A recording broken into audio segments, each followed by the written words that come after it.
देंगे। हर किसी को उसका प्रखंड स्तर का सेंटर मिलना चाहिए, होम सेंटर मिलना चाहिए। 10 किलोमीटर से अधिक की दूरी किसी की नहीं होनी चाहिए। इस बात का आप ख्याल रखना होगा, क्योंकि दोषी आप हैं, सिस्टम दोषी है। अब छात्र आपकी दोषी की गलती की सज़ा नहीं भुगतेगा। अथवा सेंटर सुविधा अनुसार होने चाहिए, और सेंटर अब होम होना चाहिए, प्रखंड स्तरीय सेंटर होना चाहिए। सीबीआई की जांच ना हो, जब तक एक फेयर एग्जाम कंडक्ट न करवाने का भरोसा ना हो, तब तक छात्रों के भविष्य के साथ, छात्रों के जीवन के साथ खेलना बंद करें। और नहीं तो फिर अब ये छात्र जाग चुके हैं, ये बिरसा की तरह, ये निर्मल की तरह जब इस राज्य में उत्पाती हो जाएंगे, उत्पात करेंगे, तब ये मत कहिएगा कि एक भारत एक लोकतांत्रिक देश है, कानून देश है, कानून सबसे ऊपर है। ये कौन सा कानून? कानून के नाम पर केवल अमीरों का एसएससी सीरियल की भी बात करें तो लंबे अंतराल के बाद परीक्षा ली जाती है, लेकिन उससे पहले छात्र तैयारी करते हैं। कैसे तैयारी करते हैं ये आपसे और हमसे बेहतर कोई नहीं जानता है। ठीक है, आज हम लोग आंदोलन कर रहे हैं, आज हम लोग लगातार लीडर के रूप में जाने जा रहे हैं, लेकिन हम भी तैयारी करते थे। आज भी हम भी पढ़ते हैं, 2 ढाई बजे 3 बजे रात तक पढ़ते हैं। पीएचडी की जब तैयारी करनी होती है परीक्षा की, आज भी रात को पढ़ते हैं। हम भी समझते हैं, आप भी समझते हैं कि स्टूडेंट कैसे तैयारी करते हैं। कैसे तैयारी करते हैं ये बताने की आवश्यकता नहीं है। सबसे पहली बात, वो घर में तो परीक्षा की तैयारी कर पाना अब आसान नहीं है, क्योंकि घर में बहुत दिक्कत हो जाता है। घर में खेती बाड़ी, अपने मवेशी, घर की माता पिता की समस्याएं, तो स्टूडेंट क्या करते हैं, अपने आप को सेपरेट करता है। माँ कैसे भेजती है, मुझे याद है जब हमारे बैच में हमारे एक चाचा के लड़के को हजारीबाग, उन्होंने कहा कि हम हजारीबाग से तैयारी करेंगे, हमें पूरा याद है, वह घर से बोरा में चावल भर के लेके जाता था। मुझे याद है विजय बस, रोहित बस, पम्मी बुंदेला और शिवम बस, और इन तमाम बसों को भी याद है जिनकी डिक्कियों में छात्र पीछे चावल की बोरी को भरते थे।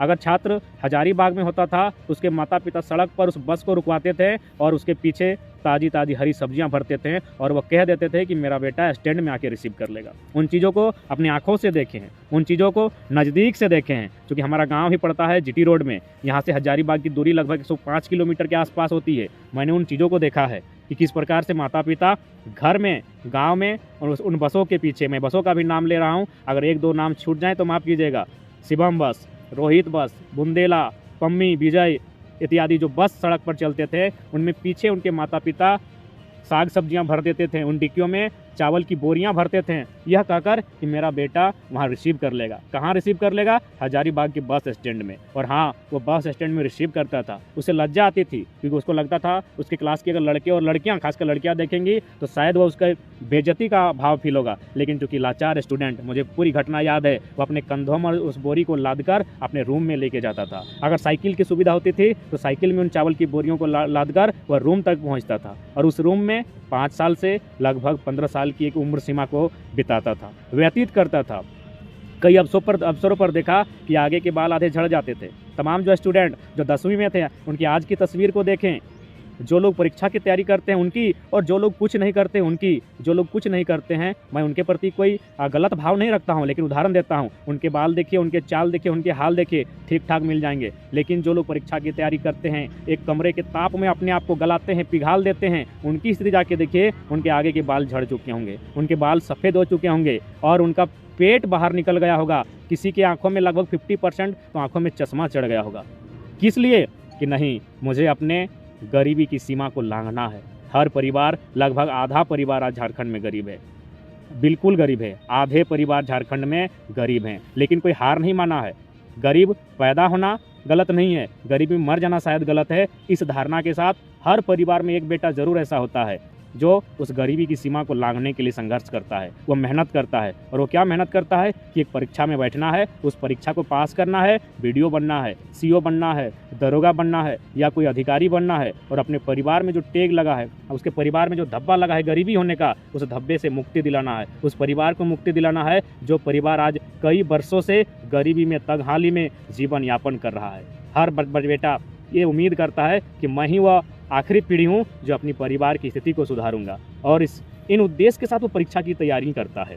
लेकिन आज पता नहीं झारखंड में किस सूर्य ग्रहण का उदय हुआ है, न जाने इस राज्य को किस प्रकार का ग्रहण लगा है। आज लगातार हम लोग सुनते आए हैं, जब हम लोग 10वीं में 12वीं में थे तब भी सुनते आए हैं, और आज जब PhD के आसपास हो आए हैं तब भी सुन रहे हैं कि यहाँ फर्जी होता है, यहाँ घोटाला होता है, यहाँ प्रश्न पत्र लीक होता है। 1 घंटा के घर जाने से पहले आपको पता चलता है कि प्रश्न पत्र लीक हो चुका है। सोच के देखिए क्या बीत रहा होगा उस छात्र पर, सोच के देखिए क्या बीत रहा होगा उस परिवार पर। मुझे याद है जब भी हम लोग अपने घर में बोलते थे कि आज एग्ज़ाम है, क्या तैयारी होती थी घर में। सुबह माँ उठ के, या फिर अगर मामा घर में होते थे तो मौसी उठकर सुबह सुबह पराठा, क्योंकि परीक्षा देने वाले स्टूडेंट का थोड़ा डिमांड भी होता है कि आज थोड़ा संतोषजनक खाना खिलाइएगा। सुबह भुंजिया रोटी तैयार करके देते थे कि आज परीक्षा में जाना है। परीक्षा में जाने से पहले क्या हाल होगा आपको भी याद होगा, घर के बुजुर्गों का, गाँव में जितने भी लोग हैं सबको पाँव छू कर जाते थे, पाँव छूकर आशीर्वाद लेकर जाते थे कि परीक्षा को पास करें, परीक्षा को पास करें और कुछ बन कर आएँ।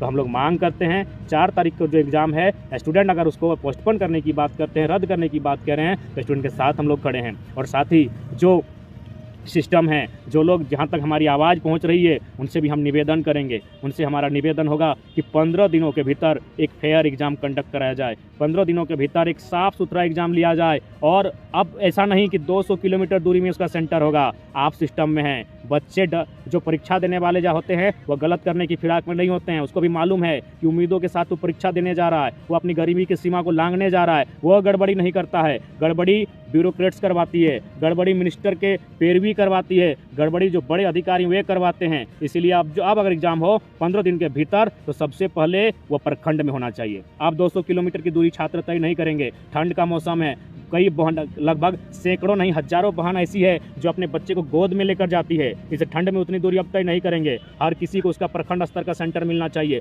होम सेंटर मिलना चाहिए। 10 किलोमीटर से अधिक की दूरी किसी की नहीं होनी चाहिए। इस बात का आप ख्याल रखना होगा, क्योंकि दोषी आप हैं, सिस्टम दोषी है। अब छात्र आपकी दोषी की गलती की सजा नहीं भुगतेगा। अथवा सेंटर सुविधा अनुसार होना चाहिए, और सेंटर अब होम होना चाहिए, प्रखंड स्तरीय सेंटर होना चाहिए, और 15 दिनों के भीतर। नहीं तो सोच के देखिए वो क्या कर सकते हैं। हो सके कुछ लोग कहीं आत्महत्या का प्रयास कर सकते हैं। कैसे नहीं करेंगे? वो विद्रोही बनेगा, क्यों नहीं बनेगा? क्यों नहीं ऐसे लोग नक्सली की राह में बढ़ेंगे? ये सिस्टम दोषी है, ये तमाम ब्यूरोक्रेट्स दोषी है, ये तमाम आला अधिकारी दोषी हैं जो अपना घर बनाने के लिए, अरे घर तो आपका बन चुका है, आप जगह जगह अपनी ज़मीन खरीदने के लिए, जगह जगह आप लोग अपना राजमहल खड़ा करने के लिए हर एग्जाम में धांधली करते हैं। आप छोटे बड़े एग्जाम में 20 लाख 25 लाख रुपए का घूस लेते हैं। ये शर्मनाक विषय है। न जाने, अरे लाखों लोग बताते हैं कफन में जेब नहीं होता है, कफन में जेब नहीं होता है, फिर भी आपको समझ में नहीं आता है आप इतना पैसा क्या करेंगे, कहाँ कमा के लेके जाएंगे। एक आम व्यक्ति जिस परिवार की महीने की स्थिति मात्र 3000 है, वो कर्जे में जाकर जीवन यापन करता है। अरे फ्री का चावल नहीं खाना है, उसके बच्चे को नौकरी दीजिए। हर घर में ऐसी व्यवस्था होनी चाहिए कि आज के डेट में 20,000 से 25,000 एवरेज अनुसार एक परिवार में एक नौकरी हो। वह फ्री का चावल नहीं चाहिए। देश के प्रधानमंत्री रहें चाहे राज्य के मुख्यमंत्री रहे, जो फ्री की सुविधाएं दे रहे हैं बिल्कुल बंद कीजिए। फ्री की सुविधाएं नहीं चाहिए।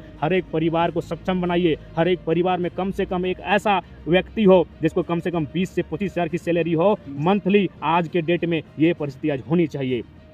बहुत ही दुख का विषय है, बहुत ही दुर्भाग्य का विषय है, बहुत ही शर्मनाक विषय है कि आज हमारे सपने पल भर में चकनाचूर हो जाते हैं। आज हमारे सपने एक व्यक्ति की लालच के कारण लीक हो जाते हैं, और वह तब और दुगना हो जाता है जब पड़ोसी राज्य से उसका कनेक्शन होता है। अरे पड़ोसी राज्य से हमने अलग राज्य इसीलिए लिया था कि उनका हस्तक्षेप नहीं होगा, उनका यहाँ किसी प्रकार का हस्तक्षेप नहीं होगा। आज तमाम छात्र और तमाम लोग, तमाम अभिभावक जो कहते हैं बाहरी भीतरी की लड़ाई, अब लीजिए समझ के देखिए कि जरा क्या हमारा बयान या हमारा आंदोलन गलत था। बिल्कुल बाहरी भीतरी की लड़ाई सही थी। हमने कभी नफरत नहीं किया है। वे लोग हमें नफरत के दृष्टिकोण से देखते हैं, इसलिए वो कभी नहीं चाहते हैं। ये CGL की परीक्षा थी, यानी ग्रेजुएशन लेवल की परीक्षा। ग्रेजुएशन यानी राज्य की रीड, ग्रेजुएशन यानी राज्य के जो रीड हैं, ऐसे युवाओं की परीक्षा थी। अब वे अगर टूटेंगे, अगर वे कमजोर होंगे तो राज्य टूटेगा, राज्य कमजोर होगा और राज्य की रीड कमजोर होगी। इसलिए इस बात को समझिए। और किसका संबंध है? बिल्कुल पटना से संबंध है। इसलिए हमारी लड़ाई बिल्कुल गलत नहीं है, बाहरी भीतरी की लड़ाई कोई गलत नहीं है। झारखंड झारखंडियों के लिए बना है, इस बात को आपको जानना होगा, और नहीं तो फिर आए दिन ऐसा होता रहेगा। इसलिए आज अभिभावकों को भी शामिल होना होगा इस लड़ाई में। आज लोग, जब हम लोग आंदोलन कर रहे थे तो अपने जातिवाद का आंदोलन दिया।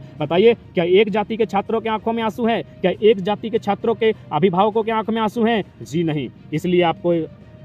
इसलिए हम कहना चाहेंगे बिल्कुल सारा टेंडर का खेल है, और जो भी परीक्षा एजेंसियां परीक्षा लेती हैं उसकी जांच होनी चाहिए, उनकी विश्वसनीयता पर जांच होनी चाहिए, उनकी भरोसे पर जांच होनी चाहिए, तभी उन एजेंसियों को एग्ज़ाम लेने की टेंडर दिया जाए। ये कहीं दुर्भाग्य का विषय है, ये शर्मनाक का विषय है, और हम लोग राज्य के छात्रों के साथ हैं। और आज जगह जगह जहाँ जहाँ आंदोलन किया जा रहा है, जहाँ हमारी सुविधा होगी हम वहाँ पहुँचेंगे। और साथ ही मैं कोल्हान को भी संदेश दूंगा, इसी वीडियो में कोल्हान वासियों को संदेश दूंगा कि आज आप देख सकते हैं कि जहाँ एक और छात्र निराश हैं, वहीं हमारे जो कोल्हान के साथी हैं, जिनको आंदोलन करने के कारण आज अरेस्टिंग किया गया है, मैं प्रशासन से अनुरोध करूंगा कि ज़मीनें हमारी है, कंपनियां ज़मीन हमसे अधिग्रहण करती है और नियोजन नहीं देती है, मुआवजा नहीं देती है। अतः जो हमारे अगुआ साथी हैं, जो हमारे कोल्हान के फाइटर हैं, प्रेम मार्डी के साथ पूरा कोल्हान स्टैंड करे, प्रेम मार्डी के साथ पूरा कोल्हान खड़ा हो। हम ऐसी मांग करते हैं तमाम कोल्हान से, उम्मीद करते हैं, तमाम कोल्हान वासियों को संदेश देते हैं कि हमारे जो बड़े भाई प्रेम मार्डी हैं, जिनको अरेस्टिंग हुआ है,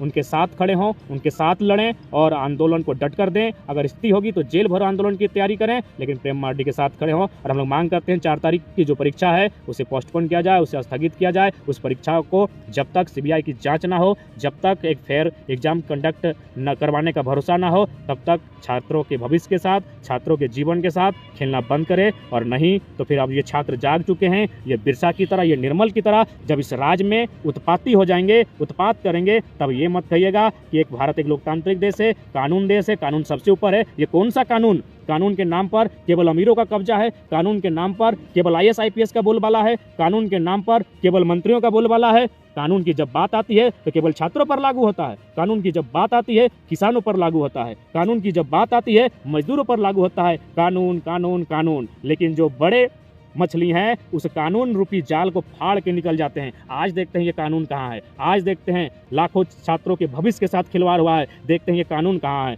देखते हैं कितने IAS IPS की गिरफ्त में आते हैं, देखते हैं कितने मिनिस्टर्स की गिरफ्त में आते हैं, देखते हैं JSSC के कितने आला अधिकारी इसकी गिरफ्त में आते हैं, और देखते हैं कितने गैर झारखंडी पटना में बैठे लोग इसकी गिरफ्त में आते हैं। तब कानून पर हमारा विश्वास होगा। हम जब आंदोलन करेंगे तब आप कानून की दुहाई देंगे। भारत एक लोकतांत्रिक देश है, सबसे ऊपर कानून है।